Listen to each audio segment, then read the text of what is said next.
हमीरपुर सरीला क्षेत्र में मोरम खंड शुरू होते ही मोरम के अवैध खनन और ओवरलोड परिवहन के फोटो वीडियो लगातार सोशल मीडिया पर वायरल हो रही हैं।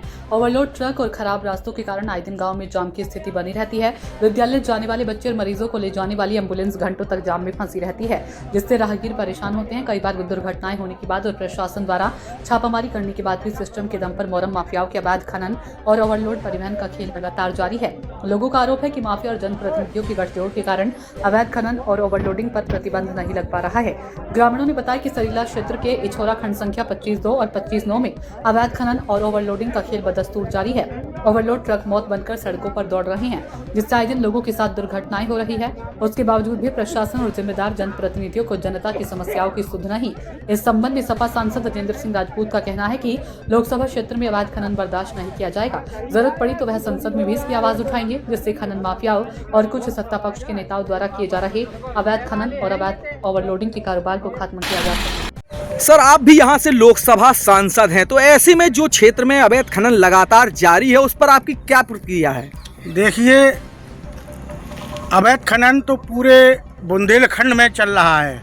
पिछली बार सदन में हमारे जालौन सांसद जी ने भी वहाँ पर क्वेश्चन उठाया था, लेकिन मैंने कहा नहीं कि ये सरकार गूंगी है, बहरी है, कुछ भी होता रहे उसको कोई परवाह नहीं है। लेकिन जो मेरे लोकसभा क्षेत्र में जो खनन हो रहा है, तो वर्तमान सरकार में माननीय मुख्यमंत्री योगी जी ने भी कहा है कि जो जिस भाषा में समझेगा मैं उस भाषा में समझाने का काम करूंगा, लेकिन अवैध खनन नहीं होने दूंगा। चाहे जौन सा अधिकारी घूस खाता हो और चाहे जौन सा विभाग घूस खाता हो और चाहे जौन सा ठेकेदार हो, मैं अधिकारियों के खिलाफ अगर वो नहीं सुधर रहे हैं तो इसको मैं सदन में उठाने का भी काम करूंगा। क्योंकि अभी महोबा जिला में करोड़ों की रॉयल्टी फर्जी निकाली गई है, तो करोड़ों की रॉयल्टी का घोटाला हुआ है। तो क्या है ये सरकार? ये सरकार बिल्कुल आंख मूंद करके अपनी कमाई में लगी हुई है, ये देश को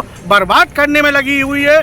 गरीब मर रहा है, गरीब जैसे अभी फसल बीमा में भी करोड़ों का घोटाला हुआ है, सारे अधिकारी खा गए हैं, किसानों को एक नया पैसा नहीं मिला बीमा का। तो अगर ये अधिकारियों को ही खाना है तो अपना सीधा खाएं। क्यों? आपका एक वीडियो वायरल हुआ था जिसमें आप जिला कृषि अधिकारी को उनको सबक सिखाने की बात कह रहे थे। देखिए, मैंने कहा नहीं कि माननीय मुख्यमंत्री जी ने भी कहा है कि जो जिस भाषा में समझेगा वही काम कर रहा हूं। मैं अपने माननीय मुख्यमंत्री जी का आदेश का पालन कर रहा हूं और आगे भी करूंगा। जो जिस भाषा में समझेगा उस भाषा में समझाने का काम करूंगा मैं। और ये बालू का जो मैटर है और ये रॉयल्टी का मैटर है, फसल बीमा का जो मैटर है, ये मैं सारे नवंबर में सदन चलने वाला है, मैं इस सदन में उठाने का काम करूंगा और अपनी लोकसभा को स्वच्छ बनाने का काम करूंगा।